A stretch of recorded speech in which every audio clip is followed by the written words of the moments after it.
marked, haven't they? It's, it used to be something that was done as a bit of icing on the cake in communications, and now you can't really live without it. And any kind of organisation wouldn't last for long without social media.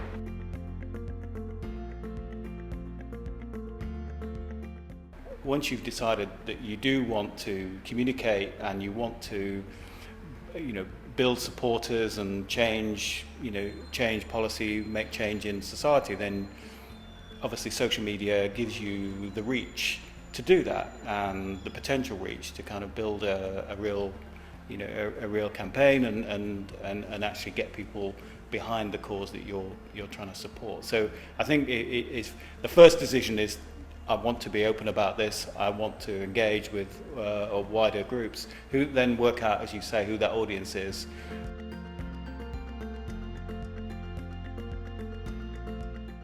People will engage more with a human being than they will with a kind of corporate entity. And so leveraging the human side of an individual is always going to get you more traction, if you like. I think it's one thing I would say is it's not all about Twitter. Twitter's great and a lot of influencers and stakeholders are there, of course, but think beyond that. Think what other things there are. Facebook is a wonderful opportunity, often overlooked.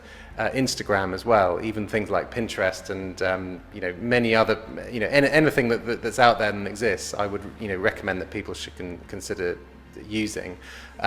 But I think the ones that do it best are the ones who understand the potentials for that particular channel and use it to really good effect. Good content, good photos, good videos. There's really, really rich.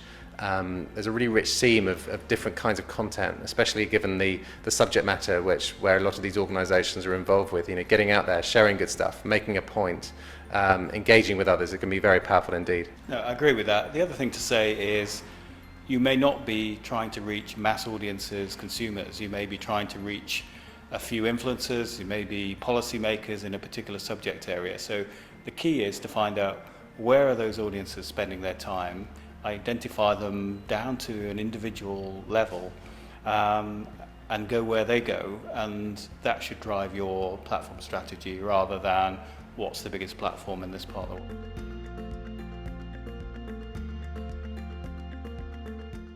The Nick Clegg video, the I'm Sorry video, which was then turned into a song, was hilarious. It started on social media, it got out onto the mainstream media very quickly, and before long it was on every TV channel. But I think actually behind it, it got the message across, of what ultimately was in there. So I think what I would say to anyone is, yes, social media can, some people say, going wrong. I don't know if it's going wrong. People can roll with something. There's always a risk in there that the consequences will be unintended of how you put it in there. But I think as long as you control the message and you're still in charge of that, you're still in a good place and you're still, you're in a strong position. Actually, you're encouraging engagement and you're encouraging people to get in touch if you just allow people a little bit of leeway to get hold of your message and have some fun with it. You have to lose a bit of control on social media. That's just the nature of the medium, and there are risks involved and you have to manage those risks.